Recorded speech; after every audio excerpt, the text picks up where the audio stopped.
Assalamualaikum warahmatullahi wabarakatuh. Perkenalkan, nama saya Rosinda Tambunan dengan nomor NPM 23140150. Saya semester 3 dari Prodi Pendidikan Guru Sekolah Dasar. Di sini saya akan menyelesaikan tugas UTS yang dari mata kuliah Pengembangan Media Bahasa Indonesia. Contoh media yang dapat digunakan untuk kebutuhan membaca siswa diantaranya adalah yang pertama, kartu kata.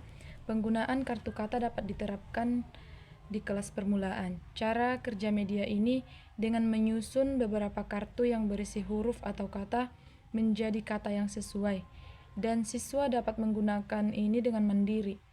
Yang kedua, kata teka-teki. Puzzle kata merupakan media yang digunakan untuk menyusun beberapa kata dengan mengacak kata.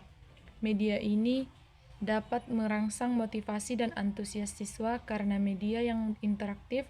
Media puzzle ini dapat berupa media yang lebih mempermudah guru dalam mengajarkan penyusunan kata pada siswa.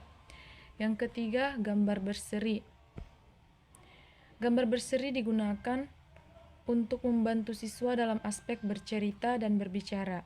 Dengan merangkai gambar menjadi susunan gambar yang sesuai, siswa pula dapat mengembangkan aspek kognitif.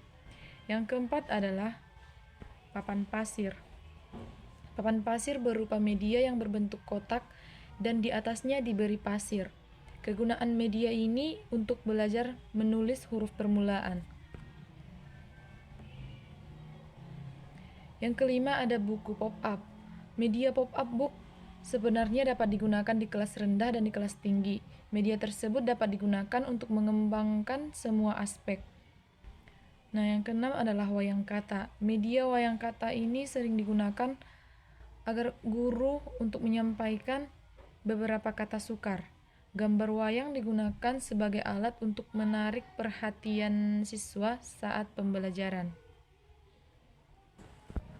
Media lain yang digunakan adalah kartu kalimat. Media yang digunakan untuk mengajarkan anak mengenal kalimat-kalimat tertentu. Contoh media pembelajaran menulis ialah yang pertama adalah buku. Buku teks, buku referensi, jurnal, dan lembar kerja merupakan media pembelajaran yang klasik dan masih banyak digunakan agar mempermudah siswa dalam bisa menulis. Yang kedua, papan tulis. Papan tulis merupakan media utama pembelajaran di kelas yang dapat digunakan untuk menjelaskan materi pelajaran, menggambarkan grafik, atau melakukan evaluasi atau tes. Yang ketiga adalah gambar.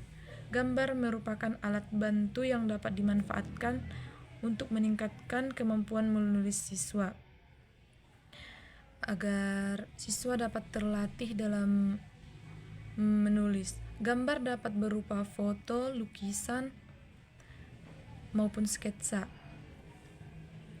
Yang keempat adalah media blogspot. Media blogspot dapat digunakan sebagai media menulis dalam pembelajaran. Selain itu, media pembelajaran lainnya yang dapat digunakan juga adalah peta atau globe, grafik, relia, herbarium, maupun media manipulatif. Pertanyaan yang ketiga adalah, jabarkanlah contoh media untuk pembelajaran mendengarkan. Contoh media untuk pembelajaran mendengarkan yaitu media pembelajaran mendengarkan yang pertama adalah media audio. Media audio itu berfungsi untuk menyalurkan pesan audio dari sumber pesan ke penerima pesan. Media audio berkaitan erat dengan indera pendengaran. Media audio juga dapat menyampaikan pesan bahasa lisan atau kata-kata maupun bunyi-bunyian dan vokalisasi.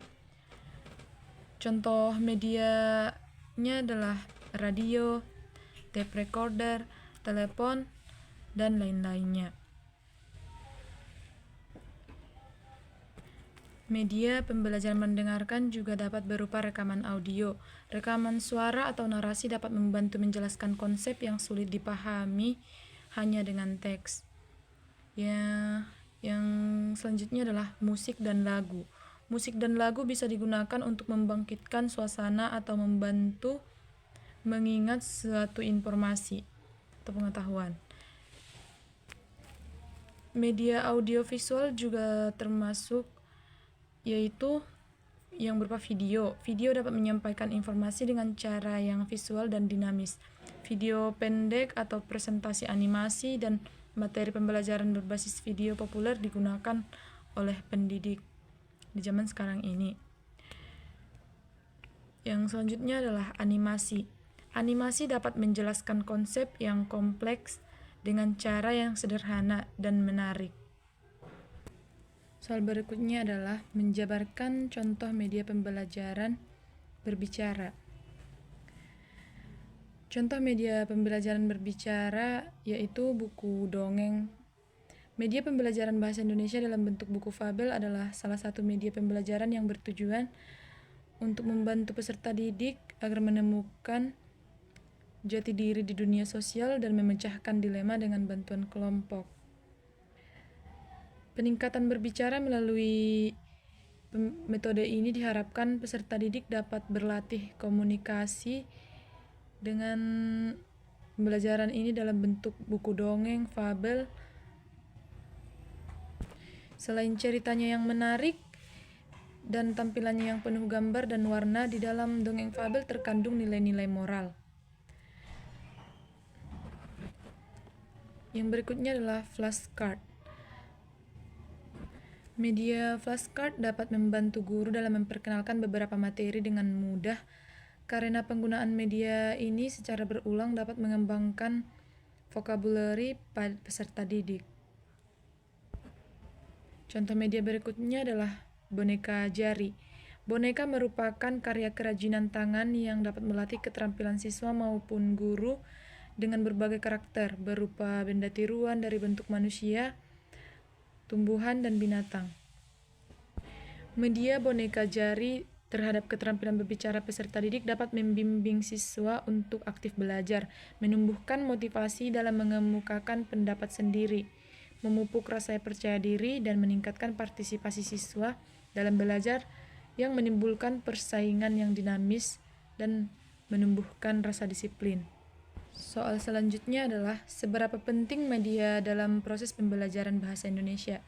Di sini saya akan mencoba menjawab seberapa penting media dalam proses pembelajaran bahasa Indonesia, yaitu dapat membantu meningkatkan kualitas belajar siswa, yang dimana dapat memperjelas pesan dan informasi yang disampaikan kepada siswa, dan meningkatkan motivasi belajar siswa, dan mempermudah interaksi antara guru dan siswa, memungkinkan pembelajaran dilakukan di mana saja dan kapan saja, dan juga menumbuhkan sikap positif siswa terhadap materi dan proses belajar.